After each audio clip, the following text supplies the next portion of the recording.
everyone, and thank you for joining us as we continue this conversation about how our security as a service provides a better user experience and helps our customers manage their resources. So Tony, you were just about ready to go a little deeper on that. Could you maybe pick up that conversation, please? Yeah, so Steve, we just talked a little bit about how you can gain some really great operational efficiencies from a manual labor perspective, and your total cost of operations can be reduced by, we were talking about upwards of 90%, which is amazing from a business value perspective, but there's also a piece there that I want to dive a little bit deeper into from a user experience perspective, which, you and I were both in London last year, and we both took the tube. And in the tube in London, you go into the London Underground, and there's two ways to use the tube. You can either go to the pay station and you can get a paper ticket, and you can do that whole process, or you can put your credential into your phone. You can just walk right up and press your phone against the thing and you keep on going.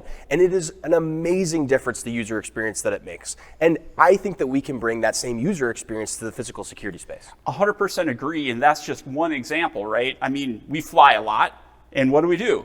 I know you and I don't print boarding passes. We do that all through that app, right? Exactly. Yeah. Exactly. And I think that's one of the big gaps that we've been seeing in really all of our legacy security systems is not being focused on that user experience, that making it more robust, easier to use, and also more secure, right? Because there is a security element that goes into this type of an approach. Exactly. I think that the legacy or leading thought process has always been the more secure, the less easy. Right. But I challenge that. I think we can create easy and secure all at the same time. You can see it every day in all sorts of different technologies that are out there in the environment. And why can't we do the same thing in the physical security space? Right. Earlier, Mike Mathis and I were talking about, honestly, the security user experience is very poor. I mean, talk about some leading brands and the consistency that they can deliver and the way they can really provide that at global scale really very, very consistently. And for a lot of our consumers, a lot of our buyers, a lot of the users, security technology systems, that's not been the case.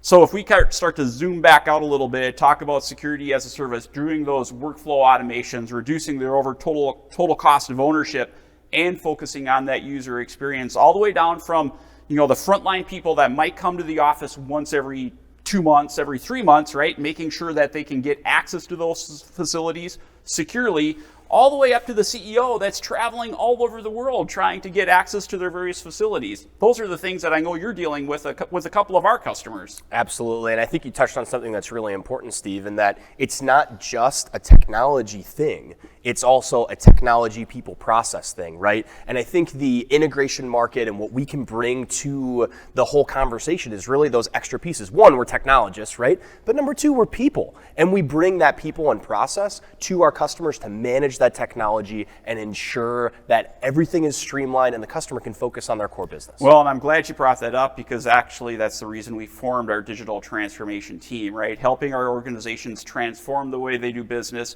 building that really consistent playbook, talking about how we do that over and over again because it's not easy.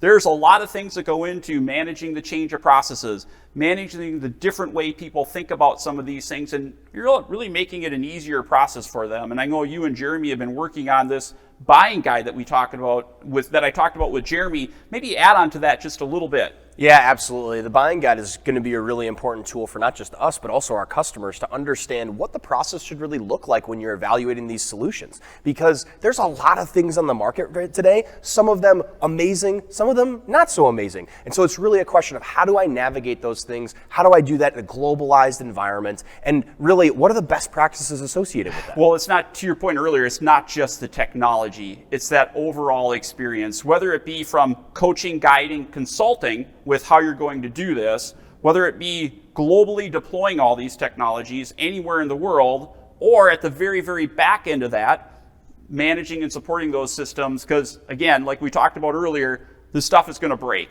You're going to need somebody with ladders, with service vehicles, and the certifications to go do all that work anywhere in the world. That's right. And I think it all comes back to our team's desire to simplify and strengthen security operations for our customers. Yeah, using Convergint's global platform of colleagues, tool sets, anywhere in the world, an amazing customer experience. And you know what? We could go on and on talking about this stuff, but you know what?